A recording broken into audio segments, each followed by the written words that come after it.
Kan ini belum dimulai sesungguhnya Bun ya, masih Belum. mukadimah saja. Terima kasih Bunda Jaida Usman yang sudah menghubungi saya. Jadi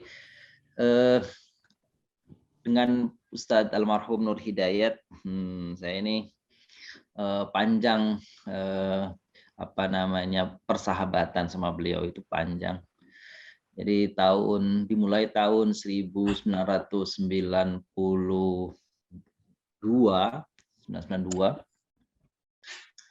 Waktu itu saya utusan dari Jakarta untuk mengikuti program program pendidikan kader ulama se-Indonesia. Waktunya 6 bulan, kami diasramakan dari seluruh provinsi. Waktu itu provinsinya baru 24 ya, pokoknya 27 ya provinsi waktu itu, 27 provinsi. Iya, Ustaz. Iya. Kami di sana selama 6 bulan itu mendapatkan pengajaran dari para guru-guru kami yang subhanallah sebagian sudah berpulang ke rahmatullah. Karena itu kan udah lama, waktu yang lama kan ya. Gitu ya. Nah, disitulah kami ketemu dengan Ustadz Nur Hidayat. Waktu itu masih beliau sendiri baru cerita tuh pada waktu udah akhir-akhir ini, waktu beliau masih sehat ya. Itu beliau baru datang, katanya baru dari Cilacap itu. Gitu. Jadi saya juga, iya dari Cilacap. Terus beliau waktu itu diminta membantu kesekretariatan program itu. Kalau saya peserta, beliau di kesekretariatan. Ya, sering ketemu ngobrol apa intinya. Setelah program itu selesai, tapi karena udah akrab, katanya cerita sana sini sebagainya gitu ya. Beliau melanjutkan kuliah S1 di UIN. Nah, saya melanjutkan kuliah di luar. Jadi terpisah waktu itu. Gitu. Yeah.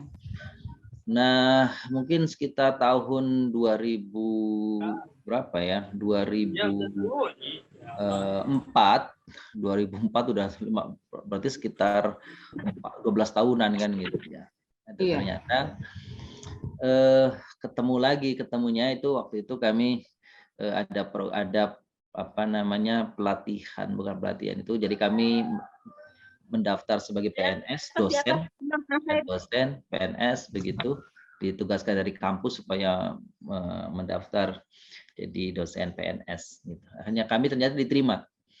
Saya diterima, Ustadz Nur diterima juga. Nah, baru ketemu lagi tuh gitu. Ada pelatihan waktu itu di Banten, di Serang, lama tuh. Nah, di situ terjalin lagi, sudah lama terputus tuh. Nah, dari situ kemudian saya nggak tahu kalau Pak Nur itu ternyata sudah hijrah ke Tangerang. Saya juga hijrah ke Tangerang, kan dulu di Jakarta, sama-sama di Jakarta ya. Tangerang, jadi tambah waktu itu komunikasi tambah akrab, tambah dekat, saling berbagi informasi kan begitu, banyak hal tentang kegiatan-kegiatan termasuk. Nah, karena saya baru waktu itu di Tangerang, beliau yang mengenalkan saya itu, diajak kenalkan di masjid ini, masjid itu, termasuk adalah di Masjid Asmaul Husna. Iya, jadi sudah lama itu di Asmaul Husna, lumayan tuh ya. Lumayan lama. Jadi kami kan dapat kajian di Asmaul Husna itu, ibu-ibu kan sebagian mungkin ada yang ikutnya, yaitu kajian Sirah Nabawiyah. Iya, Sirah Nabawiyah. Terakhir itu Sirah Nabawiyah itu sudah episode pertemuan yang anggaplah yang ke-70. Ibu-ibu yang kami muliakan, kalau 1 bulan sekali gitu ya, kira-kira kan 70 bulan tuh ya. Iya, betul. Berarti itu kajian sudah 6 tahunan itu. 6 tahun 70 tahun nih ya itu ya, 7 tahun. Gitu. Nah, baru sebenarnya udah kajian kita kan waktu itu sering kalau selesai kajian tuh sama almarhum ya, Bu Ida ya, sama almarhum. Iya. Sama nih ya gitu, ngobrol-ngobrol sama Pak Dokter siapa? Lupa Pak Zul ya, Pak Dokter Safrudin sama Pak Usman. Assalamualaikum Ustaz Nasirudin, Pak Safrudin. Halo. Oh ini subhanallah ya Ibu ya. Oh baru ketemu. Masya Allah. Ya Allah, iya ya. Sama Pak Dokter Safrudin udah lama nggak ketemu nih, terakhir kajian aja. Inilah COVID lah itu, jadi kita terpisah. Masya Allah nih suaranya kangen nih baru ketemu lagi. Aduh. Kita ketemu lagi dah ya. Insya Allah Ustaz. Iya ya Pak Dokter. Dulu putra saya yang ketiga, ibu-ibu putra saya yang ketiga itu waktu khitan di rumah beliau nih, di rumah Pak Dokter nih, kan gitu ya. Betul, iya. Alhamdulillah sekarang anak saya itu Pak Dokter di pesantren tahfidz Quran di apa namanya lagi ngafal Quran di Depok. Masya Allah. Gitu, Penerus ya, penerus pengganti nanti. Amin. Insyaallah doanya Pak Dokter ya. Dan Ibu Alhamdulillah. Biar berkah semuanya. Amin gitu ya. Jadi ingat betul waktu itu juga bersama almarhum ya Bu Ida, Pak Dokter dan beberapa jamaah waktu khitanan ya ke rumah ya. Ya Ustaz. Ya. Alhamdulillah. Alhamdulillah. Bisa silaturahim lebih jauh. Iya. Nah sejak itulah saya lanjutkan itu ketemuan sama Ustadz Nur, jadi banyak kegiatan. Beliau kegiatannya banyak di Tangerang, kalau saya kegiatannya banyak di Jakarta Mas Ilman itu ya. Nah apa namanya berbagi informasi tentang jadwal kegiatan kajian, khutbah dan sebagainya sama beliau tuh. Sampai waktu sakit itu juga masih komunikasi tuh beliau tuh sakit ya. Iya. Dan ini sekali ya, artinya kaget juga gitu ya. Betul. Kaget dengan informasi terakhir itu bahwa beliau begitu cepat tidak ada ya. Subhanallah. Allah yarhamullah maghfirlah. Amin. Baik, Bunda Ida, barangkali sudah cukup, monggo. Ya, sekarang sudah jam 9.10. Assalamualaikum warahmatullahi wabarakatuh. Waalaikumsalam warahmatullahi wabarakatuh. Alhamdulillah kali ini kita kajian bisa bertemu kembali. Jadi Ustadz, saya perkenalkan Ibu Endah yang jadi ketua hari Rebo ini, Ustadz. Oh, begitu Mbak Eda ya. Iya, selanjutnya Bu Endah yang akan membuka. Silakan Bu Endah. Baik Bu. Mohon maaf belum tahu nih. Silakan Bu Endah. Iya. A'udzubillahiminasyaitonirrajim. Bismillahirrahmanirrahim. Assalamualaikum. Bismillahirrahmanirrahim. Assalamualaikum warahmatullahi wabarakatuh. Alhamdulillahirabbil alamin wassalatu wassalamu ala asyrofil anbiya wal mursalin wa ala alihi washabihi ajmain. Yang kami hormati Bapak Ustadz Nasiruddin yang alhamdulillah pada pagi hari ini telah hadir di Zoom kita ini. Halo. Iya. Halo Bu Ibu. Suara saya jelas? Jelas. Iya, jelas. Suaranya enggak masuk. Yang kami hormati Bapak Ustadz Nasiruddin yang alhamdulillah pada pagi hari ini telah hadir di acara kajian kita perdana untuk tafsir Quran pada pagi hari ini yang menggantikan almarhum Bapak Ustadz Nur Hidayat. Semoga ibu-ibu dalam mengikuti kajian nanti semangat ya Pak Ustadz. Amin, insyaallah. Terus yang kedua, yang saya hormati ibu-ibu Majelis Taklim Asmaul Husna. Enggak hanya Asmaul Husna aja ya Bu Ida hari ini semua. Alhamdulillah dari Islam Hidayah ada yang gabung. Alhamdulillah bisa hadir di Zoom kali ini. Semoga apa yang kita menuntut ilmu pada pagi lewat Pak Ustadz Nasiruddin jadi ilmu yang bermanfaat buat kita, ilmu bermanfaat dunia dan akhirat. Amin. Puji. Terus salawat dan salam kita panjatkan kehadirat Allah Subhanahu wa taala. Semoga kita menjadi pengikutnya yang setia, bisa mendapatkan syafaatnya di hari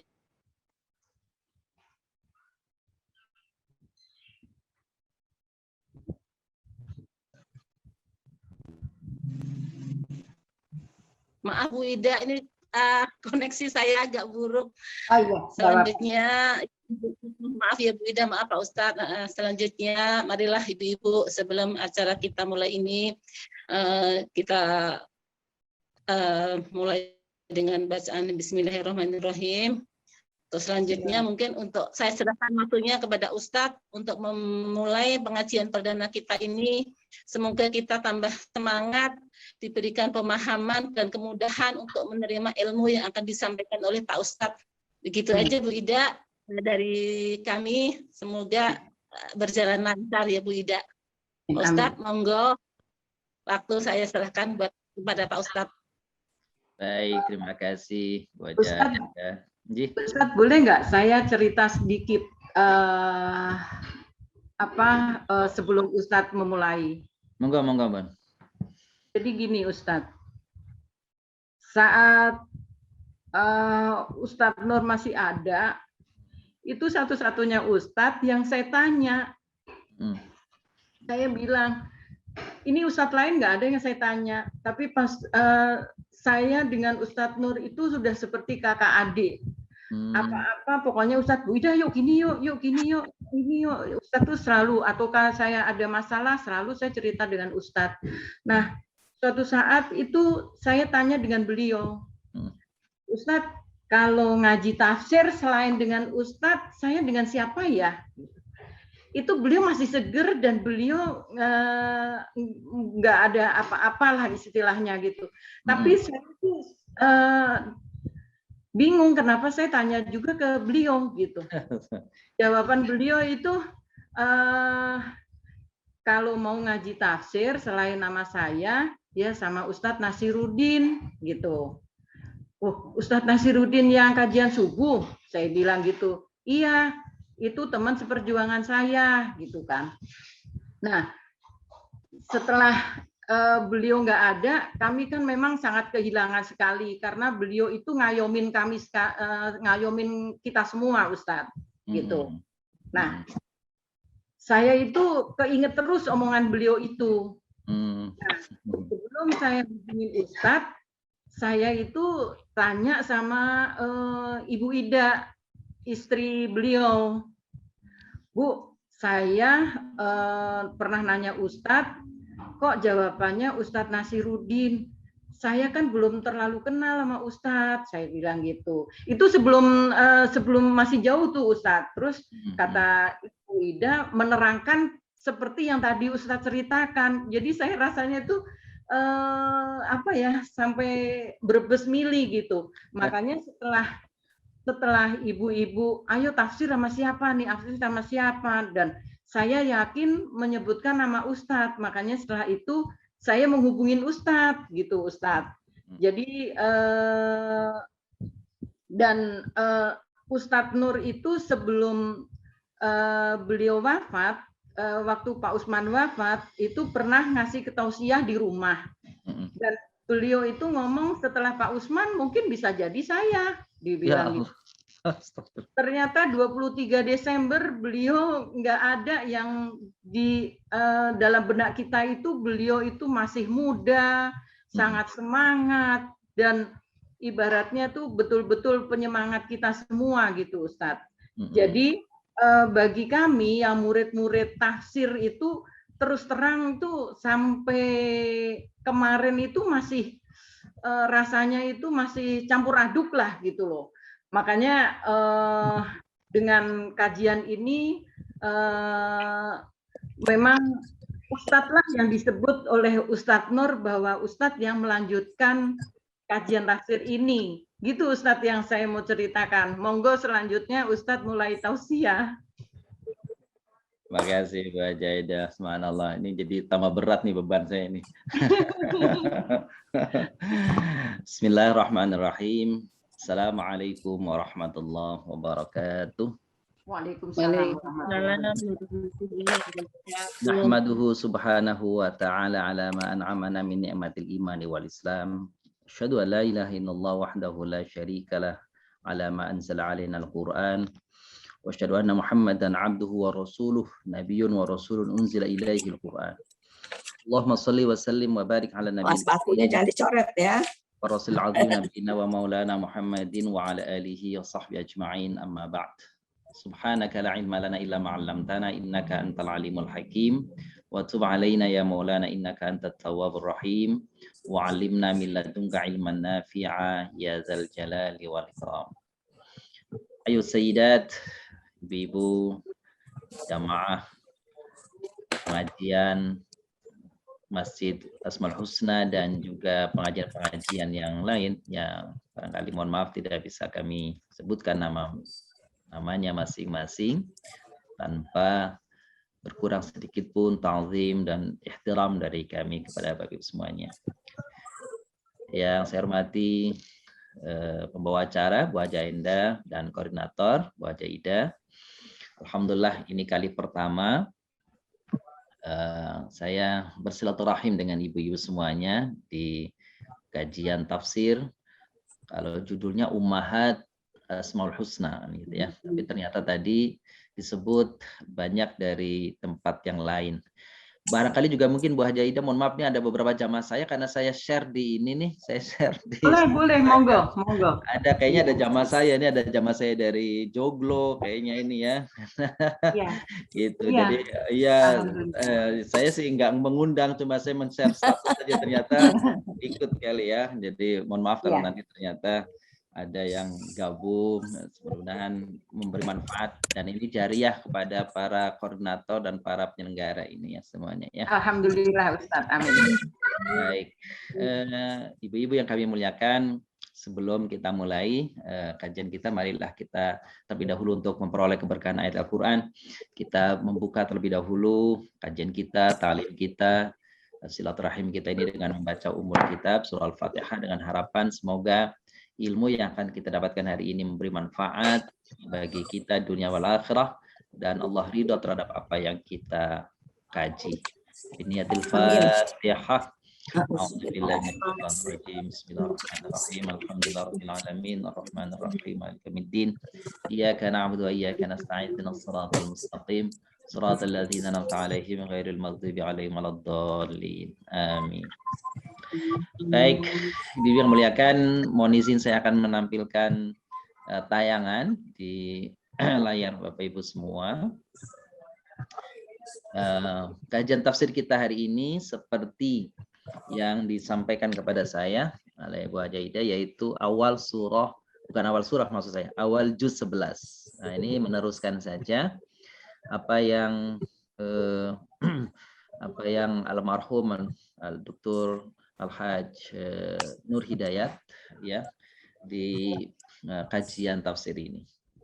Jadi benar-benar kata Bu Haja Ida tadi, saya penyambung estafet beliau. Di tempat mana beliau ngaji tafsir, saya diminta mengganti nih. Jadi itu ya, di Baitur Rahim situ Kelapa 2 saya juga diminta untuk mengganti kan gitu. Terus di Kano juga saya diminta mengganti kan gitu. Sampai tugas beliau di Majelis Ulama Kota Tangerang juga saya juga sekarang yang mengganti beliau. Jadi Masya Allah. Jadi kayaknya memang seperti tadi Bu Haja Ida sampaikan gitu ya. Iya. Gitu ya. Baik, mudah-mudahan amanat-amanah yang disampaikan kepada saya itu bisa saya emban gitu. Saya tunaikan dengan baik, dan ini juga merupakan jariah bagi beliau almarhum Al-Ustadz. Amin ya Allah. Baik ibu-ibu yang kami muliakan, kajian kita yaitu surah At-Taubah gitu ya, ayat 94 sampai dengan 99. Ibu-ibu yang kami muliakan, silakan kalau ibu-ibu mau membuka Quran juga boleh, atau melihat langsung di layar ini juga bisa ya. Ya. Jadi surah At-Taubah ayat 94-99. Surah At-Taubah sendiri punya nama lain ibu-ibu yang kami muliakan, yaitu namanya surah Al-Bara'ah. Surah Al-Bara'ah. Nah, kita mendengar bahwa surah Al-Bara'ah keringetan udah nulisnya. Baik, nanti hostnya boleh ke sini, kalau ada suara yang mungkin agak mengganggu boleh di silent dulu ya Bun ya, gitu ya. Iya, di silent. Boleh. Silakan. Jadi namanya surah Al-Bara'ah begitu karena kenapa disebut surah Al-Bara'ah? Karena ternyata awal surahnya dimulai dengan bara'atu minallah. Dan ini salah satu-satunya surah yang kalau kita membaca surah Al-Quran, awal surah Al-Quran ini yang tidak menggunakan basmalah, yaitu surah At-Taubah ini, surat Al-Bara'ah ini. Yang tadi a'udzubillahi minasyaitonirrajim, bara'atu minallah. Mengapa tidak menggunakan basmalah? Para ulama secara sederhana kalau diklasifikasi ada dua pendapat, ibu-ibu yang kami muliakan, jamaah kajian tafsir yang dimuliakan Allah. Ada dua mengapa surah ini tidak membaca basmalah. Yang pertama, pendapat yang pertama yang mungkin ini jarang disampaikan, disampaikan, yaitu bahwa antara surah surat At-Taubah kan gitu dengan surah sebelumnya, surah Al-Anfal, itu sebenarnya seperti satu kesatuan surah gitu ya, satu kesatuan surah yang tidak terpisah. Jadi Al-Anfal seakan lanjut ke At-Taubah. Maka karena lanjutan, maka tidak perlu ada pemenggalan dengan bismillah atau basmalah. Sebab basmalah sebagai penanda bahwa ia adalah awal surat. Ini pendapat pertama. Menyatakan bahwa Al-Anfal yang menjadi surah ke-8, lalu At-Taubah yang menjadi surah ke-9, sesungguhnya difahami adalah satu kesatuan. Paling tidak dalam kesatuan makna, dalam arti ini surat tentang peperangan semuanya. Nah, sehingga sepertinya antara Anfal dan At-Taubah itu menjadi satu kesatuan surat sehingga tidak perlu ada pemenggalan di dalamnya antara keduanya dengan basmalah. Nah, itu yang pertama.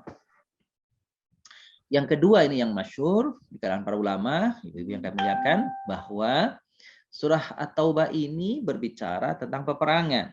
Ya, kita tahu bahwasanya peperangan adalah salah satu kesempatan atau waktu atau diperbolehkannya di dalam Islam orang itu menghilangkan nyawa orang lain. Jadi menghilangkan nyawa orang lain itu bukan hanya orang Muslim, orang lain non Muslim pun diharamkan di dalam Al-Quran kecuali pada saat-saat ada pengecualiannya. Pertama tadi karena ada peperangan. Orang boleh membunuh orang lain karena itu musuh gitu hanya di dalam peperangan. Itu yang pertama. Yang kedua boleh menghilangkan nyawa orang lain dalam konteks apa kalau bukan di dalam peperangan atau di luar peperangan, yaitu apa? Dalam konteks menuntut balas atas kejahatan pembunuhan yang dilakukan orang lain. Itu dalam bahasa agama namanya qisas. Itu yang dua. Yang ketiga kalau ditegakkan hukum yang ini sesungguhnya agar sangat sulit untuk ditegakkan, yaitu hukum rajam. Nah, baru hukum rajam itu kan dilempari batu, orang ditanam dilempari batu sampai meninggal. Nah, pada tiga hal ini saja penghilangan nyawa orang itu dibenarkan dalam agama.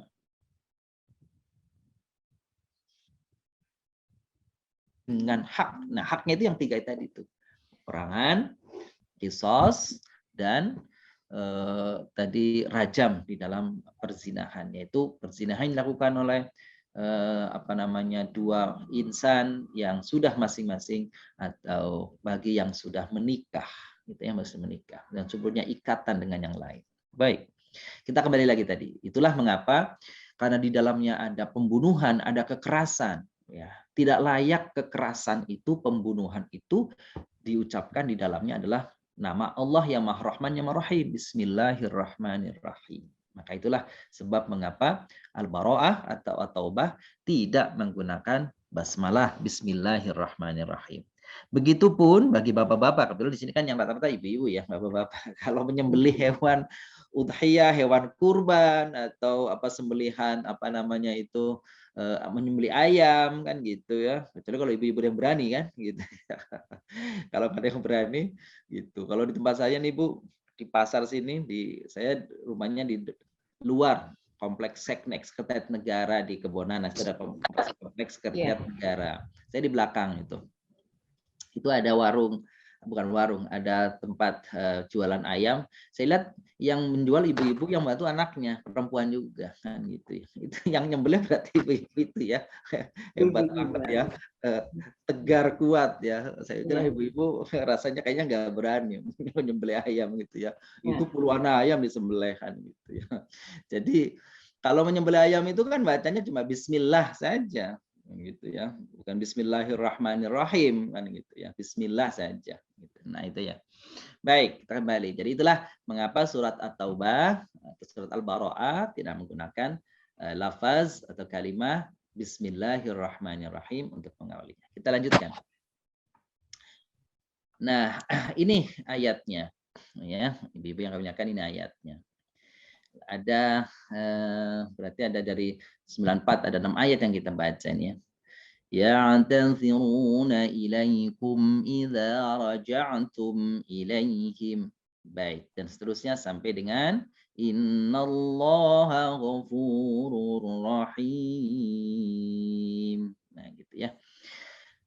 Kajian kita kalau menurut jadwalnya kan sampai jam 11 tuh ya Bun ya, jam 11. Jadi nanti saya mungkin sampai jam setengah 11, nanti kalau ada kesempatan tanya jawab, monggo silakan tanya jawab. Ya, nanti boleh gitu ya. Dan nanti ada kesempatan yang akan datang sebagaimana tadi saya sampaikan melalui Ibu Haja Ida, yang akan datang ayat yang mau kita baca, saya kirimkan dulu nih melalui Ibu Haja Ida nih, supaya ibu bisa melemaskan tangan menulis ayat-ayat Al-Quran, kan gitu ya. Karena menjadi saksi, bukankah di dalam Al-Quran surat Yasin yang sebagian kita kadang-kadang baca, gitu ya, al-yawma nakhtimu ala afwaihim wa tukallimuna aydihim wa tashhadu arjuluhum bima kanu yaksibun.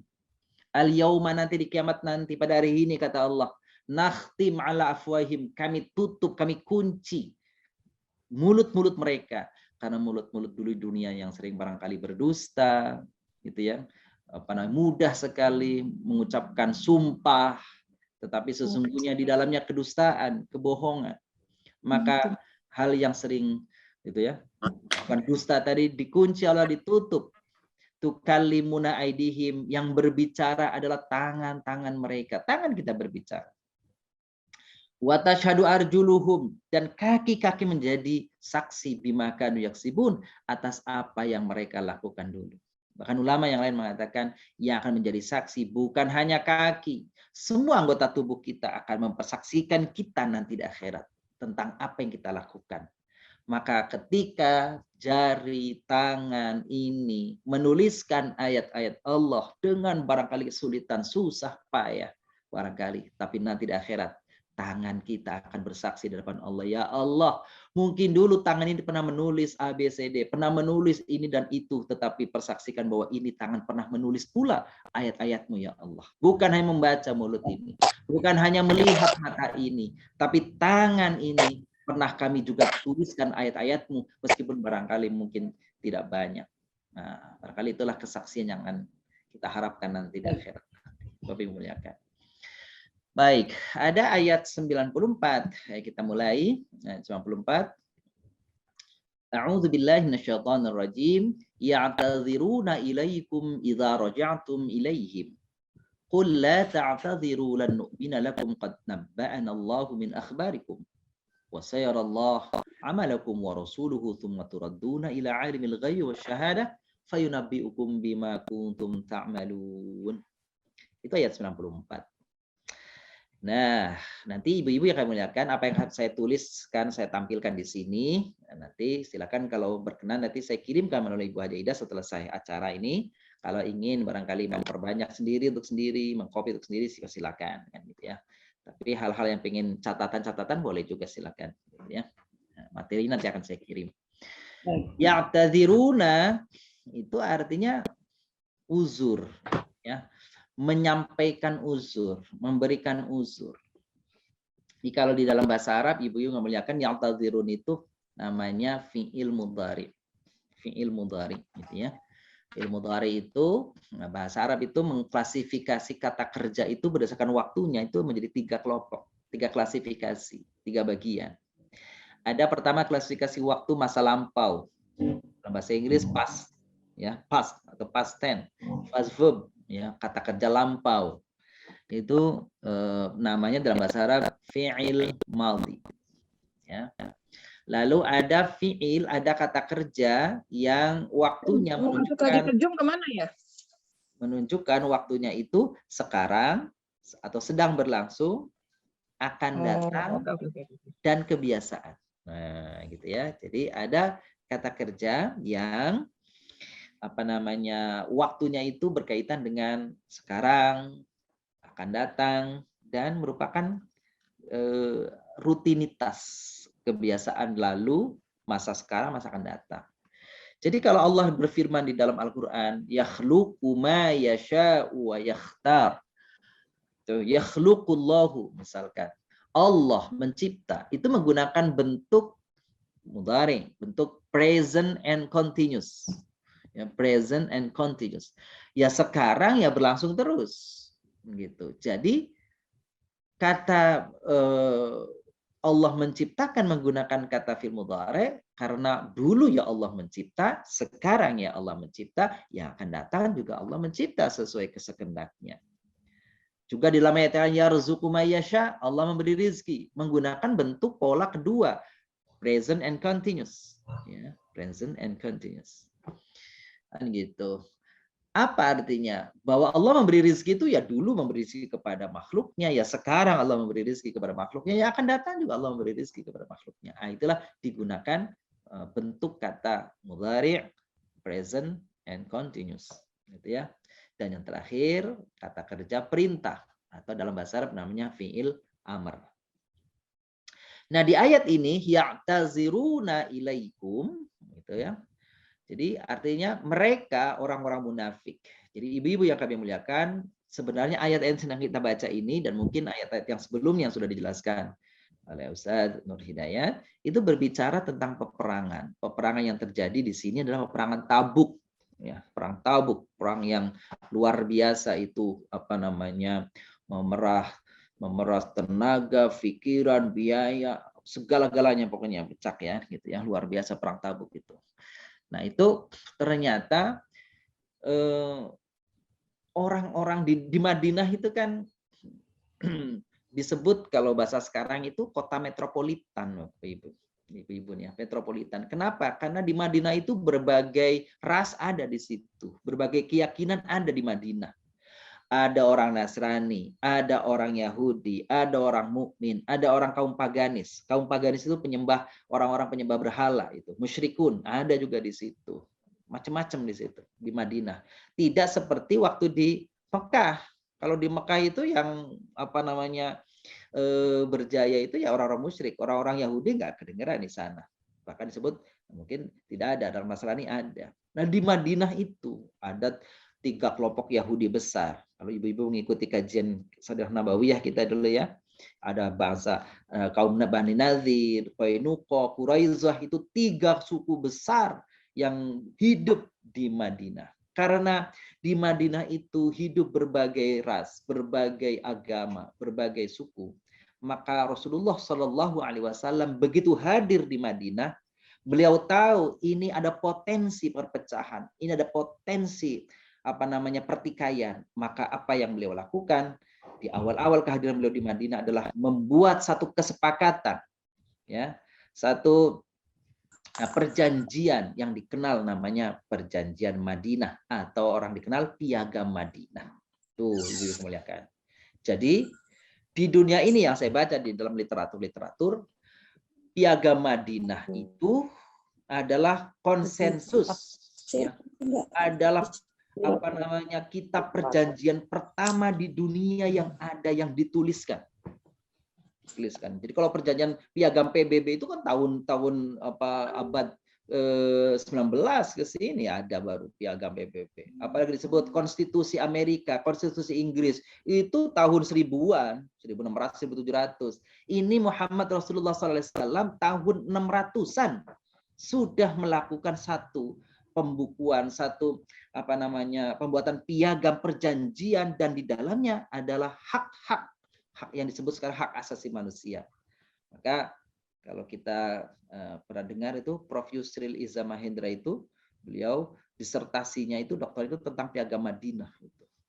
Cuma orang-orang banyak yang melupakan itu tuh pentingnya ya, posisi Piagam Madinah itu sesungguhnya piagam tentang hak asasi manusia pertama di dunia, cuma nggak diakui oleh orang-orang Barat, kan gengsi orang Barat kalau datangnya dari Islam kan gengsi, Iya. Gitu ya, gengsi mereka. Nah itu kalau dikaji itu ada berapa artikel, ada berapa pasal-pasal itu berbicara tentang orang Muslim dengan orang Yahudi, orang Muslim dengan Bani ini, orang Muslim dengan ini, antar orang Muslim sendiri, antar orang luar non Muslim, semua diatur. Nah, tetapi orang-orang Yahudi itu secara bertahap begitu, mereka melakukan pembangkangan, melakukan pengkhianatan terhadap perjanjian. Gitu ya. Selalu saja melakukan apa itu? Ada upaya-upaya, ada usaha-usaha untuk apa? Untuk menelikung, ya, untuk mengkhianati perjanjian. Bahkan berusaha untuk membunuh Nabi Muhammad SAW. Itu Bani Nadir, sehingga mereka diusir dari apa namanya dari kota Madinah. Nah ini dalam konteks perang Tabuk, orang-orang Muslim, tentara Muslim itu pergi ke sana dan ternyata ketika ditunggu di sana apa namanya tentara yang ditunggu-tunggu, tentara dari Romawi itu tidak juga kunjung datang. Nah, mereka katakan takut gitu. Akhirnya Rasulullah pulang ke Madinah. Nah orang-orang munafik yang tidak ikut berperang, kan gitu tidak ikut berperang, maka mereka mencoba untuk mencari-cari alasan. Cari-cari alasan supaya dimaafkan. Kan gitu ya, supaya dimaafkan oleh Nabi SAW. Jadi kalau orang itu tidak ikut perang atau dia mangkir dari perang, itu kan hukumannya berat itu. Sampai pernah ada 3 sahabat Nabi SAW itu yang mangkir dari perang, tidak ikut perang tanpa ada alasan yang apa namanya tanpa uzur yang dibenarkan, maka mereka itu dikucilkan ya, bahkan oleh keluarganya sendiri sebagai satu hukuman kepada mereka agar mereka tidak lagi melakukan hal itu. Baik. Nah, orang-orang munafik begitu Rasulullah dan pasukannya kembali ke Madinah, ya'taziruna ilaikum, mereka mencari-cari alasan uzur. Ya, mereka menyampaikan alasan keuzuran mereka, ketidakikutan mereka. Ilaikum, kepada kalian hai Muhammad sallallahu alaihi wasallam. Idza raja'tum ilaihim, kalau kalian kembali menemui mereka. Maka Allah sampaikan kepada Nabi sallallahu alaihi wasallam, la qul, hai Muhammad, la ta'taziru, kalian jangan mencari-cari alasan. Kan gitu ya. La nu'mina lakum, katakan Muhammad kepada mereka, pada orang-orang munafik itu, kami tidak akan percaya kepada apa? Kepada alasan yang kalian lakukan, yang kalian sebutkan. Nah itu. Qad nabba'ana Allahu min akhbarikum. Jadi mereka mencoba alasan inilah itu karena ini. Nah, padahal apa adalah nabba'ana Allahu min akhbarikum. Allah telah memberi naba. Apa naba? Naba itu berita besar, berita apa namanya yang berita rahasia yang orang lain tidak tahu. Allah berikan informasi itu kepada engkau hai Muhammad SAW tentang kabar orang-orang munafik, sesungguhnya mengapa mereka tidak ikut, bukan seperti alasan yang mereka sampaikan. Kata naba itu, ibu-ibu yang kamu muliakan, itu nanti kata bendanya An-Naba, maka ada surah di dalam Al-Quran awal juz 30 namanya surah An-Naba. Iya, Naba. Nanti orang yang mendapatkan Naba, berita besar, berita rahasia ini, berita agung ini, namanya Nabiun. Nah, jadi Nabi itu artinya orang yang mendapatkan berita. Dalam konteks berita yang di sini adalah wahyu dari Allah Subhanahu wa taala. Nama orangnya namanya gelarnya Nabiun. Gitu ya, Nabiun. Kalau jamak maka namanya Ambiya. Jadi ibu-ibu yang kami muliakan, Allah sudah memberi kabar kepada Rasulullah itu tentang apa hakikat sesungguhnya keadaan orang-orang munafik sehingga mereka enggak mengikuti perang itu. Tidak seperti alasan yang mereka ucapkan kepada Nabi. Gitu. Jadi Allah kasih tahu. Jadi kalau nggak dikasih tahu sama Allah, Nabi nggak ngerti, nggak tahu. Artinya berita-berita sesuatu yang nggak jelas itu ibu-ibu yang kami muliakan tentang berita masa depan. Emang itu bukan wilayah manusia. Gitu ya. Jadi disitulah mengapa orang percaya kepada dukun, orang kepada ramalan dukun itu diancam tuh ibu-ibu tuh. Jadi nggak boleh itu. Perkara masa depan yang tidak ada sumbernya dari Al-Quran, dari hadis, maka tidak boleh percaya kan gitu ya. Kalau perkiraan itu didasarkan kepada analisa ilmu boleh. Tapi kalau semata-mata tidak didasarkan kepada ilmu tapi hanya peraka-rekaan saja, nah itu nggak boleh. Maka orang yang mendatangi Dukun dalam konteks ini Nabi mengancam apa itu? Siapa orang yang mendatangi dukun untuk mempertanyakan sesuatu perihal masa depan, gitu, maka kalau dia percaya, apa kata Nabi? Sholatnya selama 40 hari tidak diterima oleh Allah. Nauzubillah min dzalik. Jadi ini jangan main ibu-ibu nih, gitu ya. Nah, gitu. Jadi man ataka kahinan, ya, siapa orang yang mendatangi kahin itu dukun, gitu ya.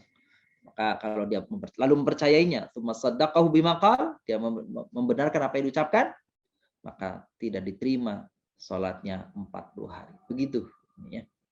Tapi kalau peristiwa yang akan datang didasarkan kepada analisa ilmiah itu enggak termasuk. Misalkan contoh BMKG meramalkan di bulan depan akan turun hujan lebat, itu kan berdasarkan ilmu, kecepatan angin kan gitu, hembusan akan membawa awan sekian sehingga diperkirakan akan turun hujan. Itu bukan perkara dukun kalau itu kan gitu ya, itu perkiraan.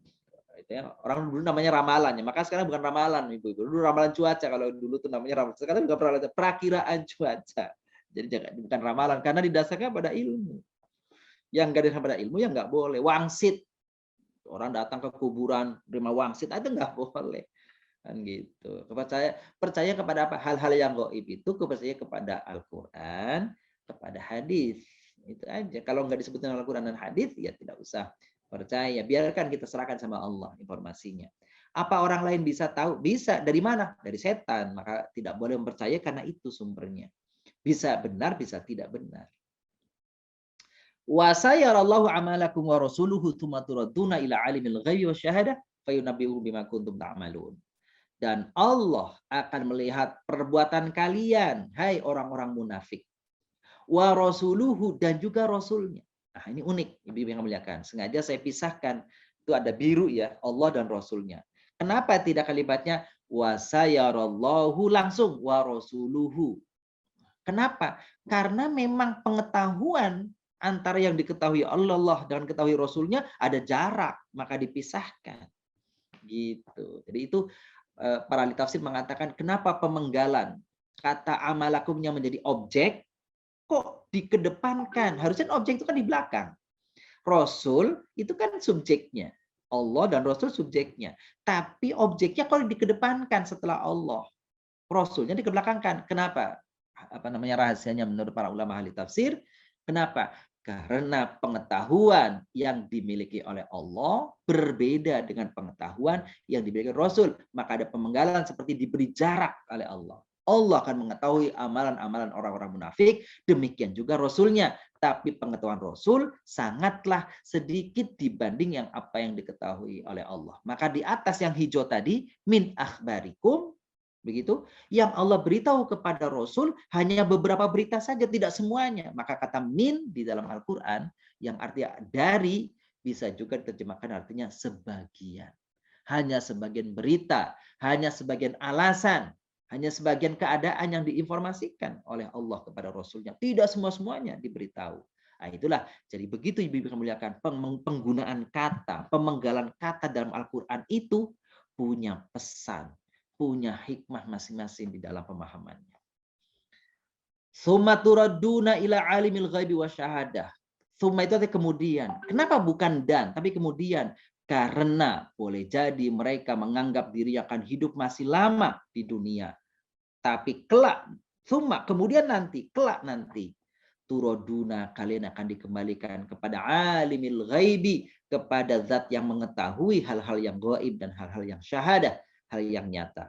Fayunabbi'uhum bima kuntum ta'malun, lalu Allah akan memberitahu kalian, membongkar kalian, membuka semua yang kalian lakukan dulu.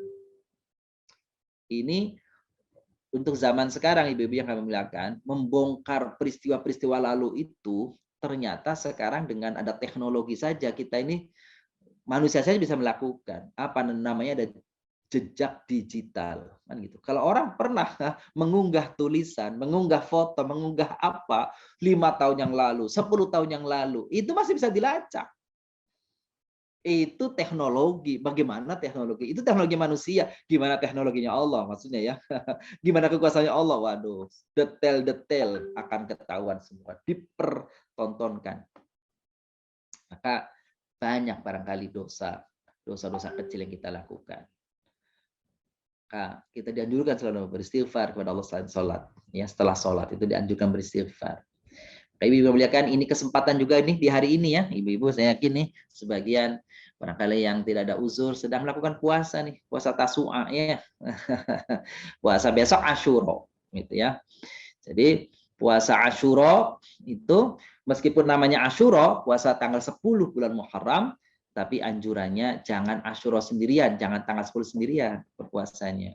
Tapi gandengkan dengan hari lain supaya berbeda dengan orang Yahudi.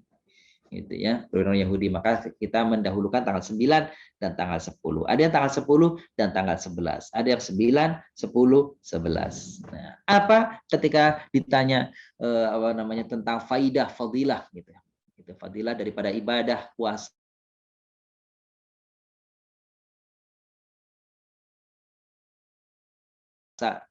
Asyura ini.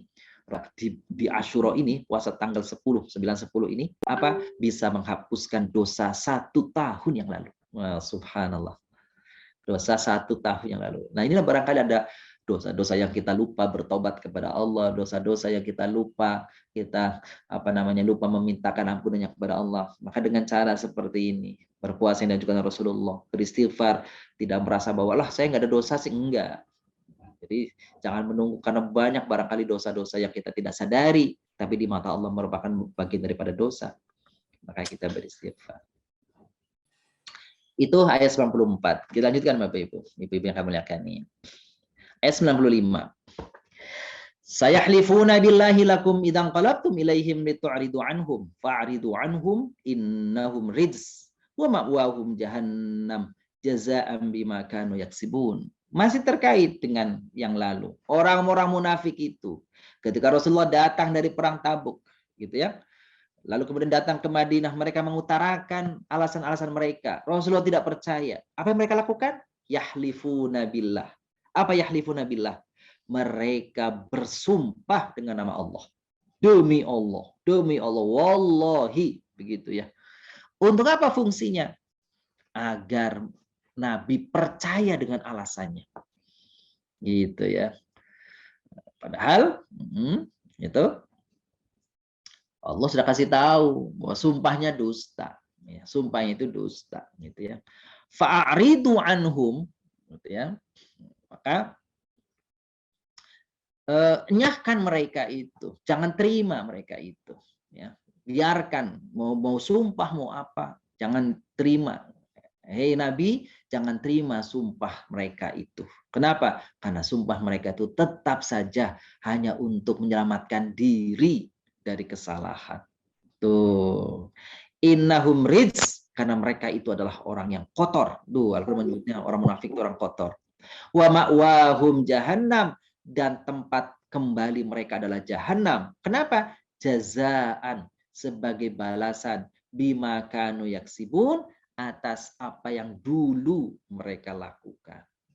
Ya, jadi ibu yang kami muliakan, ini juga nasihat buat kita nih ayat ini. Meskipun ayat ini berbicara tentang orang munafik di masa lalu nih, tapi ini ada berbicara tentang kita juga nih. Apa ini? Jangan mudah bersumpah. Ibu ya, kita semua nih, jangan mudah bersumpah. Kalau hal itu tidak menjadi penting, nggak usah bersumpah, kecuali diminta. Sebab di dalam muamalah Islam, dalam fikih muamalah, bersumpah itu kalau kita didakwa, padahal kita tidak melakukan, maka hakim meminta kita bersumpah. Kalau kita sudah bersumpah, selesai itu, hilang dakwaan. Kan gitu. Jadi dalam konteks itu sebenarnya bersumpah itu. Gitu. Nah, jangan digunakan untuk hal-hal yang remeh-temeh kita bersumpah. Sebab apa? Kalau kita banyak bersumpah, itu pertanda bahwa kita itu orang yang nggak dipercaya oleh orang lain. Itu ya. Jadi dikit-dikit sumpah, berarti kita perlu meyakinkan orang lain. Kenapa perlu meyakinkan orang lain? Berarti orang lain itu nggak percaya sama kita. Jadi kita butuh alat untuk meyakinkan. Jadi kalau kita nggak melakukan dusta, ya nggak ngapain kita ini bersumpah. Kan gitu. Jadi tidak perlu bersumpah kalau ternyata kita ini tidak di dalam posisi untuk bersumpah. Lalu dalam Al-Quran disebut tuh dalam juz 3, juz 29 tuh, wala tuti' kulla halafim mahin, jangan kau ikuti orang-orang yang banyak bersumpah, karena sumpah itu menistakan mereka. Ibu-ibu tuh yang banyak bersumpah, hati-hati ya, jangan mudah-mudah bersumpah. Dikit-dikit demi Allah, dikit-dikit demi Allah, nggak perlu, kan gitu ya. Kenapa? Nanti lama-lama orang nggak percaya, gitu. Jadi menjual sumpah terlalu mudah. Baik, ayat ke-96. Tapi sebelum ke-96 ini ibu-ibu yang kemuliakan, ada kata innahum rijs. Sungguhnya mereka itu, orang munafik itu rijs. Apa rijs itu? Rijs itu kotor dan najis. Rijsun itu kotor, bisa juga najis artinya. Ya, apa yang kotor, apa yang najis? Jadi yang kotor, yang najis itu mulut dan hatinya, ucapan dan hatinya. Itu yang kotor dan najis itu.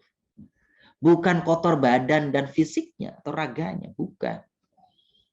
Tapi ucapan-ucapan yang keluar dari hati yang kotor, sehingga ucapan pun kotor. Bukankah ucapan itu ucapan dan hati itu bagaikan apa, ibu-ibu yang kami lihat? Bagaikan teko, bagaikan kendi, bagaikan ceret, gitu kan? Yang dituang ke dalam gelas. Apapun ceret ini, mulutnya, corongnya, itu hanya menyalurkan apa yang ada isi dalam ceret dan teko itu. Kalau isinya teh, yang dikeluarkan oleh corongnya ya teh, kan gitu.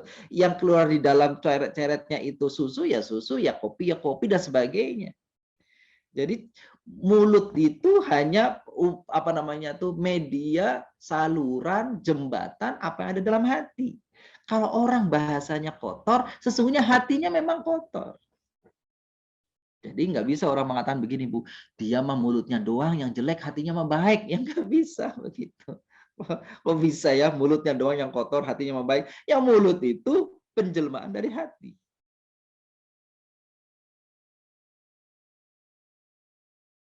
Kan gitu. Jadi hati yang harus dijaga. Makanya dibilang apa itu? Jagalah hati, gitu ya. Itu manajemen qalbu. Perlu diolah, perlu dijaga, perlu sedemikian rupa diperhatikan hati kita ini. Kotor karena penuh muslihat dan kedustaan, mudah bersumpah untuk menutupi kesalahan dan kelicikan serta kedengkian kepada kaum muslimin. Jadi kalau mereka dianggap terpojok nih, itu lalu mereka bersumpah, buru-buru bersumpah untuk apa? Untuk menyelamatkan diri. Nah, perhatikan sikap orang munafik. Nah, saya coba ringkaskan ini. Kenapa menggunakan kata munafiknya itu, kalimat ayat tadi tidak menunjukkan siapa-siapanya, si fulan, si A, si B-nya? Enggak. Sebab apa? Itu menurut para ulama, kalau ayat Quran berbicara tidak memunculkan tokoh, itu berarti ayat itu pesannya bisa berlaku sampai kapanpun. Artinya apa? Kalau konteksnya orang munafik, boleh jadi, gitu ya, boleh jadi orang-orang yang orang munafik yang sikapnya seperti munafik dulu itu ada sampai sekarang dan akan datang, dan gitu bisa kita temui, gitu ya, di media-media sosial. Gitu. Tapi kita kan nggak boleh menuduh teman kita ya, nanti jadi suuzon, kan gitu ya. Nah, ini sih mengungkapkan saja yuk. Apa nih? Mereka tuh banyak bertingkah untuk mengambil hati orang-orang yang dikenakinya. Jadi maksudnya kalau bahasa dulu tuh ABS, asal Bapak senang. Pokoknya pimpinannya A, dia akan ngomong ke A, gitu, tentang ini dan itu, yang menjadikan orang si A itu, atasannya itu senang sama dia, kan gitu. Lalu nanti ngomong sama B, menjelek-jelekan si A. Itu kan dia hatinya sana sini, nggak berani pada jujur, kan gitu. Membela si B, menjelek-jelekan si A, terus begitu tuh. Akhirnya dari hati yang kotor tadi nanti timbul dusta, timbul fitnah, timbul adu domba dan sebagainya. Nah, itulah orang-orang. Jadi orang-orang munafik dari dulu selalu mencari mengambil hati, ya, gitu, mengambil hati orang yang dikehendakinya tanpa mempedulikan konsekuensi-konsekuensinya, menjelekkan orang, memfitnah orang. Yang penting apa? Dirinya dianggap beruntung di mata orang yang dikehendakinya. Itu orang munafik. Nauzubillah min dzalik. Jika berbuat salah, ia akan mencoba untuk menyelamatkan diri dari kecaman orang lain. Jadi, kalau dulu dia melakukan kesalahan, buru-buru dia memperbaiki diri, gitu ya, lari menghindar dari itu untuk menghindar dari kecaman, mengelak, kalau diperlukan dia akan bersumpah, gitu ya. Padahal dia melakukan seakan-akan bahwa itu bukan tanggung jawab saya, itu tanggung jawab ini, itu adalah karena ulahnya itu dan ini.